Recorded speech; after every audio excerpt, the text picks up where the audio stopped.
pledge allegiance to the flag of the United States of America and to the republic for which it stands, one nation, under God, indivisible, with liberty and justice for all, is really no longer said in our today's public schools because of the phrase under God.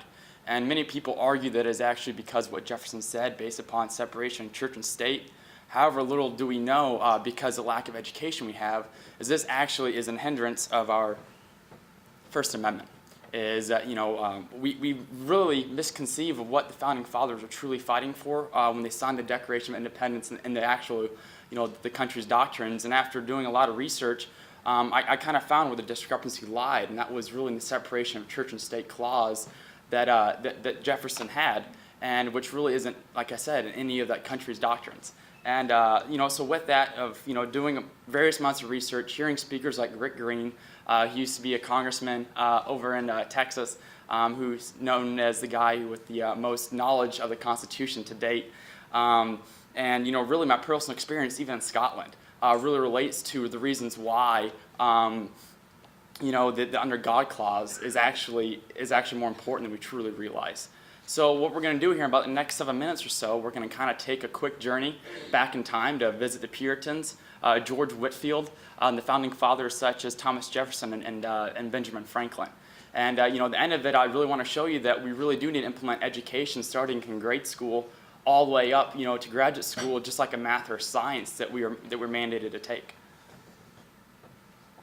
The Puritans actually came over from England to America, actually not to be separated from the church per se, but actually to reform the church even more in England. As in England, according to Library of Congress.gov, really goes into, the Library of Congress literally has anything that you'd really want upon government and how we're able to start a country.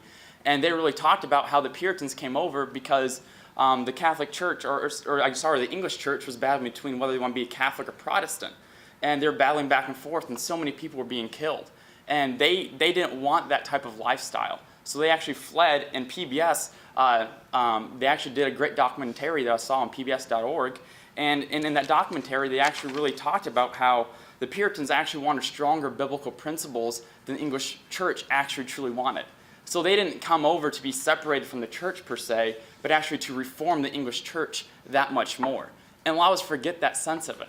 And, and even a Library of Congress, it even quoted as that nonconformists could expect no mercy. And I actually experienced this when I was over in Scotland, when Scotland was trying to get its freedom at the same time from England, as the English church was actually killing a lot of them and they're being slaughtered.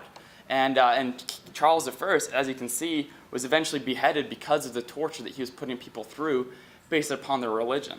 So even though the English men and women came to America for the same reason, that was to get rid of the persecution and have, a faith of freedom, or freedom of faith, is that they weren't truly centralized until a gentleman by the name of George Whitefield actually came to America and truly unified them through Christ.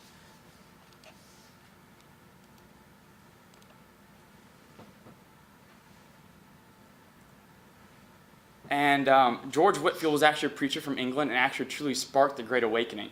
And that was from about the 1730s to about the 1770s, right up leading up to the signing of the Declaration of Independence. And with that, Whitefield gave over 18,000 sermons to crowds of over 30,000 people. So people liked what he had to say. And Benjamin Franklin even quoted, this was found in the Enrichment Journal, which really goes back to enriching us of what the Founding Fathers' principles truly were.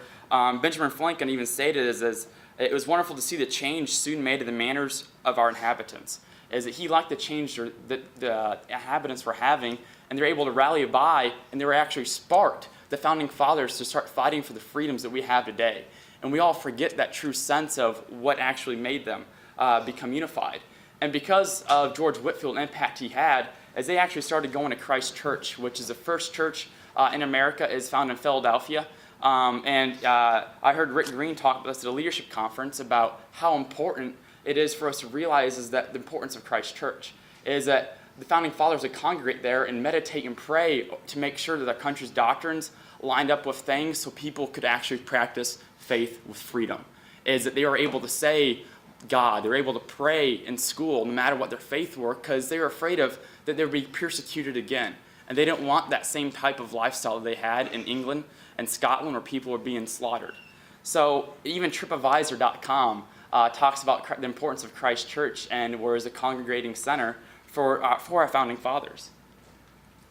So with that is, why would we not allow the Pledge of Allegiance because of the word God in it? Why would we not allow free practice of faith in public schools when our founding fathers were rallied by public speech through Christ? And it's one of those things where we truly are misconceived. And once again, as we look at the First Amendment, it says that Congress shall make no law respecting an establishment of religion or prohibiting the free exercise thereof. And I found this in archives.gov that really has that has the Constitution, the Bill of Rights, and the Declaration of Independence. What Jefferson meant when he did say separation of church and state is he didn't want the Congress to control that. He wanted the states to have the freedom to decide whether they wanted to practice any type of religion and make it, set in stone or not. Is because in the Church of England, the reasons why the Puritans came over, because the king could control the state and also could control the religion. And Thomas Jefferson didn't want that to happen again. So what the separation of church and state clauses means is when people in Congress say that we can't pray or we can't say the Pledge of Allegiance, is that that's actually not supposed to happen. The states can do that, but the Congress cannot do that. And we all know of the many times when you hear Congress talk about the importance of allowing people to not to say that we are a Christian nation or be able to pray in public. So with that, I feel that and the history.com really covered that very well as well, which is the History Channel, and that's their website with that. And I truly feel that a great solution to truly help the misconceptions of our country and what really happened is make a mandatory education that we actually educated through. Many people think we signed the Declaration of Independence on July 4th. Only 2 people signed it then. The rest actually wanted to pray and meditate on it for another 30 days and make sure they're signing something that was worth the while. And most of them signed on August 2nd in 1776, not July 4th. And once again, that's just a basic conception of that we say July 4th is the signing day, but when it's truly not. That was the day that they finally were done writing it.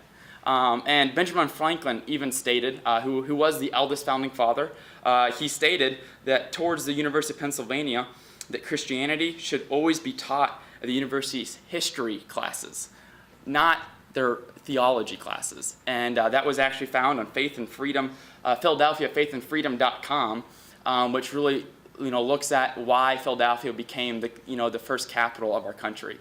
So all in all, even though our Puritans did come over and we had groups of people that came over, is they truly weren't unified until a gentleman by George Whitefield gave them a reason to become unified. And that was really through Christ. So with that, I feel like a lot of us are truly misconceived about the notions and the history, the hows and the whys of our country's doctrine, and that the education behind this from grade school all the way on up would truly help us, just like a regular math or science. Thank you.